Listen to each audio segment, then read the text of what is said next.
Guys, I'm Donald from Pep.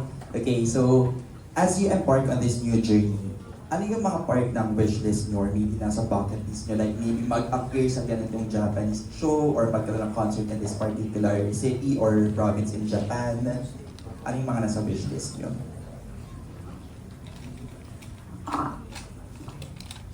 Ako, big dream ko talaga for us vision is maka-perform sa Tokyo Dome. And if hindi Tokyo Dome, pwede muna sa Korakuen Hall. It's a big venue rin kasi big fan ako ng wrestling and malaki rin yung wrestling in Japan, New Japan Pro Wrestling. Tapos lagi sila din yung venue. Ay, nakita ko may fan din. Yes, sir. Summer Sonic, yeah. Sobrang dream din namin ng vision na makapag-perform sa Summer Sonic. As Ako naman po, gusto po namin na maka-perform din po sa First Take. Alam niyo po yun? Yung ano, bale, yung nakapalibot ng mga microphones. Tapos kanta lang po kami doon. Gusto namin mag-guesting doon. And also doon sa music station, isa po siyang TV show, parang music TV show in Japan. Gusto po rin namin mag-perform doon and share our music. Yes, and of course, parang habang ine-envision namin yung mga stages na nandun kami, at the same time, we're very proud sa mga P-pop na nagpa-perform dun sa stages na yun. So, we're looking forward also na, syempre, lumaganap yung music ng OPM and makasama kami dun. Yun lang. Ako gusto ko talaga sa Summer Sonic. Gusto ko yung, yung pagka-quality ng audio, ng lahat. Gusto ko ma-feel yun, ganong moment. And lastly, any other single na meron pang Japanese translation like Shed Sobrang Init or pelikula? Why not, why not? Actually, marami din po kaming pinitch na songs sa Japan. Gusto lang po namin talaga unahin yung KND. Kasi it's their favorite and favorite din namin siya. And we feel like itong song na to, for Japan launch, talagang isa siyang statement na it's a connection, it's a crossover between OPM and Japanese music. So, ayun po. Thank you and congratulations. Thank you po! Thank you po! Thank you so much po. I believe we have a question po from Sir OGBS. Lumo! Opo, lumangaog.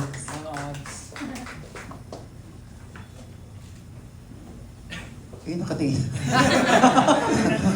Nakaabang. Hindi, gusto ko lang itanong kung hindi ba dumating itong opportunity na to, nagkaroon ba kayo ng iniisip na gusto ko na mag-quit? Kasi nga, ilang taon na rin naman kayo. Actually, hindi po mawawala yung ganong doubts and thoughts. Lalong-lalo na mag-5 years na rin po kami. Maraming ilang beses na rin po namin napag-usapan na what if mag-focus na lang kami sa sarili-sarili namin mga career or baka merong tamang mga opportunities for each members. And Well, ginawa na lang natin inside joke yun. puro 5 years na kayo. Uy, 5 years na tayo, tara na. Alis wala na pa tayo. rin. Ako nung last time po, nung nandito tayo nun, nung nag-open up ako sa kanila, sabi ko, boys, ganito ganyan, kumusta kayo? Ano kaya yung ganito-ganyan? Ano namin maintindihan? Hindi kasi sobrang lang talaga po, parang biglaan lang din yun. Kasi nung time na po yun, sobrang down na down ako. Like parang Sunod-sunod po kasi ganap po namin noon and nadadrain din po drain po lahat talaga siya malala. Tapos parang sinabi sa kanila, after concert, after ng mga ganap natin, ano na kaya magiging takbo natin? Tapos tinatanong ko sila, isa-isa, after 5 years boys, anong tingin nyo? Iniisa-isa ko po na parang, ikaw Kuya Finn, anong tingin mong mangyayari sa atin after 5 years? Tapos parang, wala. Gusto ko lang din po kasi may labas yung feelings ko po na parang, for sure hindi lang din naman ako nakakaramdam nito, sila rin. Yeah, tapos yun, sunod-sunod na, agad si Sam, pre, alam mo, ako rin nung time na to. Actually, naramdaman ko siya. Sabi ko, nagtatanong to ng ganito. Sabi ko, siguro nararamdaman niya rin yung nararamdaman ko ngayon na 5 years na, saan na tayo? Ano nang gagawin natin? Ano nang mangyayari sa atin? Tapos, paulit-ulit sa amin yung sinasabi siguro ni Lord na, huwag kayong susuko, eto sa inyo, Japan. Ganun. So very thankful kami and very blessed. Nung nalaman po namin yung parang, oy! Oy, may Let's go. liwanag. Ganun.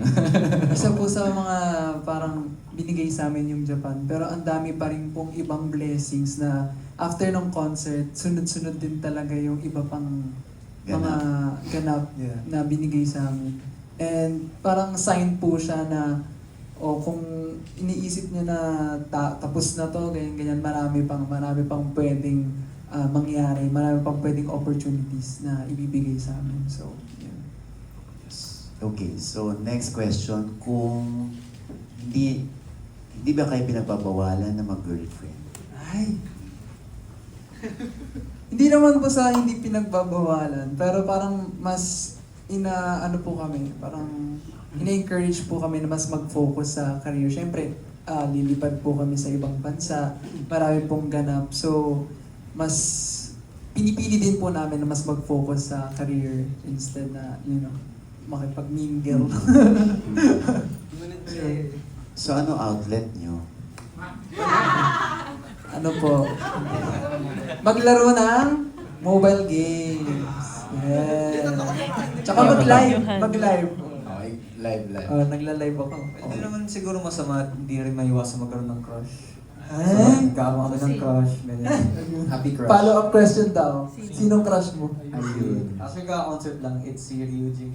Ay, gumanon eh. And XG, Jury. Dumalawa Malawang crush eh. Daming crush eh. Okay, Ryuji so, na lang. so may sinusunod ba kayong timbang or figure? Dahil, di ba, sa mga K-pop, meron silang sinusunod na timbang, hindi sila pwede magpataba. Dito ba sa inyong pag-Japan, anong rules or yung usapan kung Actually, wala naman pong sobrang higpit na rules when it comes to, weight. pwede rin iba sumagot ha? Sige. Puro ikaw sumasagot.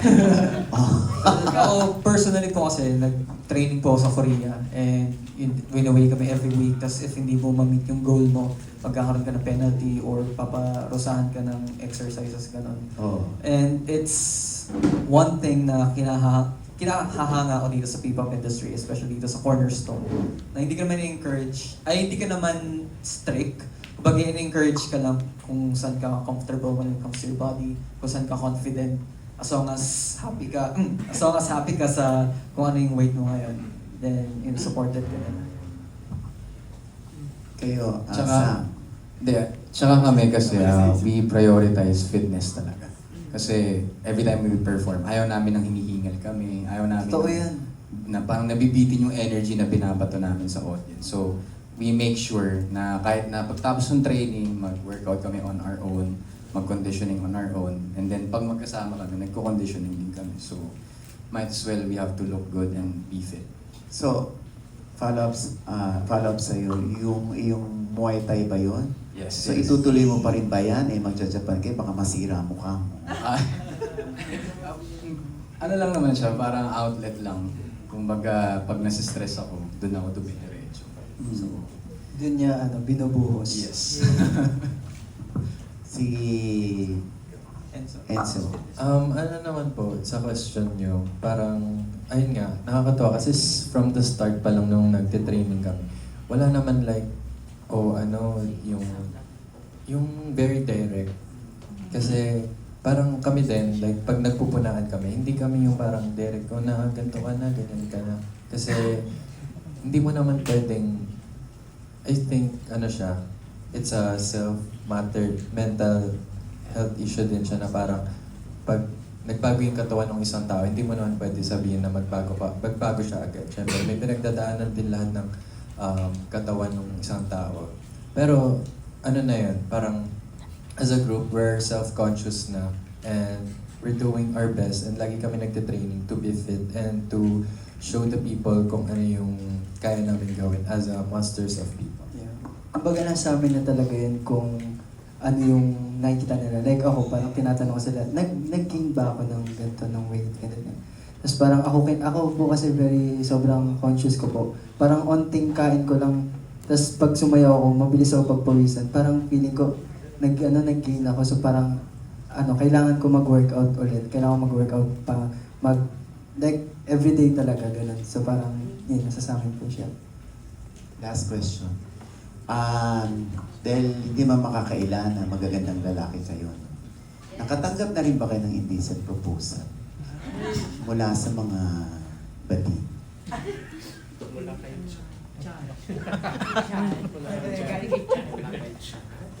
Anong kwento? Anong kwento? May mga nababasa online. Totoo pa rin. Sa live, actually sa live. Sa Sa mga live po na. Tsaka sa mga sa mga request message. Yung DM. Sa Yung mga request request na message. meron po. Ano ang mga pautot na proposal nila? Or ano, may indecent pa silang? Ano ba? Siguro yung ang pinakamalala naman po sa akin is yung parang nag-request na pwede ka bang mag-send ng ganito o ganyan. Pero nasa request po siya, hindi ko siya sinisin eh. Hindi ko Ano yung ina-accept ganito request. ganyan? Mag-send ng... Nude? Ganun po. Mga ganun. Uy, hindi yun ang sinend ko sa iyo ah. What? Ako pala yun. Siya pala! Oh. Sino pa? Yung mga ganun po. Pero kayo ba? Yes, parang same lang din, nag-aaya ng video call, gano'n. Oo. Alok ng amount. Ayun. Masama. Oh, may ano. Magkano? Ba yan? Pero sobrang tagal na po nun eh. Parang 30 days pa ako. Siguro, sabi nga, Yan! sabihin. Sinabi talaga ako. Noon pa naman yun eh. hindi kasi na-click ko lang siya. So Huwag masyado mataas ha. Nagbigay ng rate! Hindi kasi, parang yung proposal niya parang very formal. So parang na-curious ako, kaya pinindot ko. Oo. Pero before pa yun. Tapos ayun, parang nabasa ko. Pero hindi ako nag-reply at all. Oh. Si Sam, meron ba? Ganun din, same lang. Na mag-send ng itong photo, or ganitong amount. Mag-send up ako na nakaganina. Nakabis. Pero yun, nakatanggap naman. So wala na, kayo lang tatlo. Si Enzo, May nakita na ako online, nag-message. Kasi, di ba pag sa mga hidden requests, tapos hindi mo makikita yung message, nakalagay lang new message. So, kung curious ako, click ko kasi minsan may mga importante doon eh. So, pagka-click ko nung isa, sabi wala ba daw picture ng armpits, gano'n. Oh. Sabi ko ba, anong meron? Oh, kasi yung iba kasi gusto makakakita ng kilikili. Totoo. Anyway, Meron po noon. Lagi po nagre-reply sa story ko. Para nakikita ko lang din siya, pero hindi ko sinasin. Hindi, gusto ko lang sabihin sa inyo na pag may mga indecent proposal kayo natatanggap or nababasa, kahit hindi naman nagre-reflect na sin siya, isang patunay yun na malakas ang dating ninyo. Kaya minsan binibigyan kayo ng presyo o halaga. Hindi dahil binabastos kayo. Kasi kung pangit naman kayo, ba't naman kayo allocate na? Diba? Kaya matuwa na rin kayo, wala lang, cute lang na. Huwag yan lang sagutin. Ha? Kayo ako. So, sinabi ko na, huwag kang sagutin.